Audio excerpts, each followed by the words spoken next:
ici donc au stade Marcel Picot pour le début justement de cette rencontre et de l'épopée, on l'espère, européenne 2008-2009 pour la Nancy-Lorraine.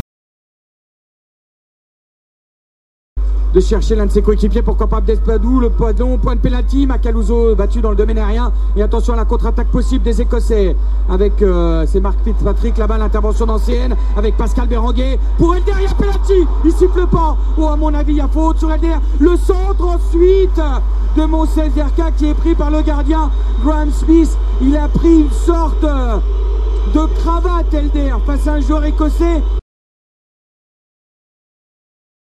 Selon ballon, Macaluso, la tête de Zerka et l'arrêt de Graham Smith. C'était pas un arrêt excessivement difficile, n'empêche, la tête de Zerka qui avait pris le dessus cette fois-ci dans le domaine aérien au point de pénalty.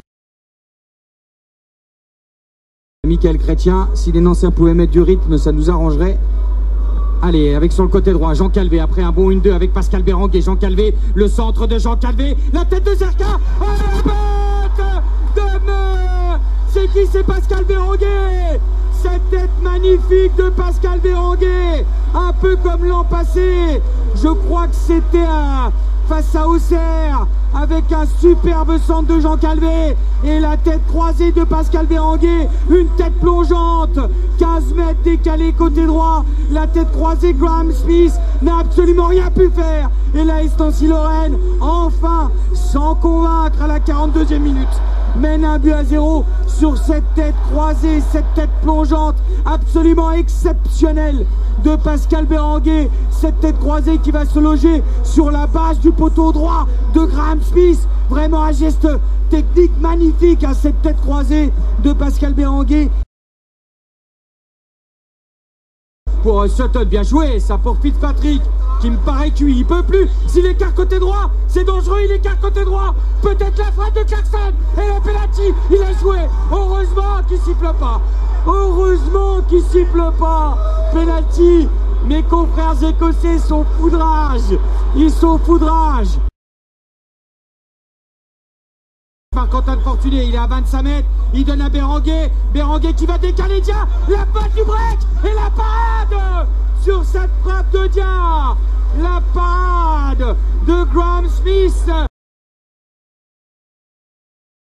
Calvé pour Ferret, pour Fortuné, pour Calvé, mais frappe, la frappe et la parade encore. Oh là là, oh, il fait que des arrêts monumentaux. Graham Smith, la frappe de Ferret croisée et Graham Smith qui plonge pour repousser ce ballon.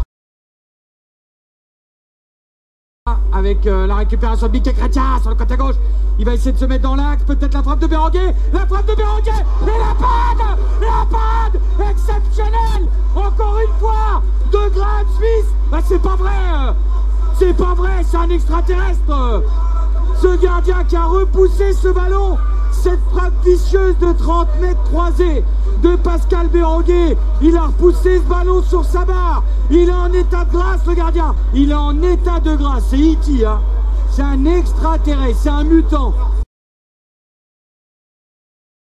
Il prend le ballon, il est à 25 mètres, il écarte côté droit, est-ce que Jean Calvé va tenter la frappe? Non, il préfère temporiser, il est à l'entrée de la surface de réparation, il écarte côté droit pour Michael Chrétien qui met le ballon à la surface pour Julien Ferret, et penalty pour la Nancy-Lorraine sur ce tacle illicite de Stefan Gregan, et c'est un penalty totalement justifié pour les joueurs de la Nancy-Lorraine, ce penalty sur Julien Ferret qui est taclé par Mark Reynolds. Il y a 100 fois penalty. Nancy-Lorraine doit absolument marquer à 18 minutes de la fin pour mener 2-0 et peut-être avoir un avantage presque décisif avant de se rendre en Écosse. Et Graham Smith a remis ses gants.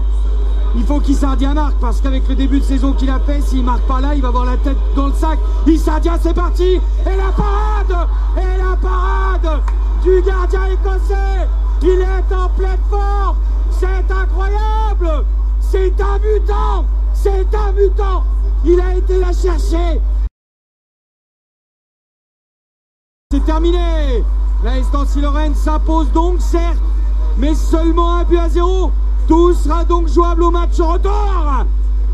Du côté du stade écossais, le Sandpit Park, 13 000 personnes en furie attendront les joueurs de la Nancy-Lorraine avec une deuxième mi-temps un peu meilleure des Nancéens par rapport à la première qui a été très faible.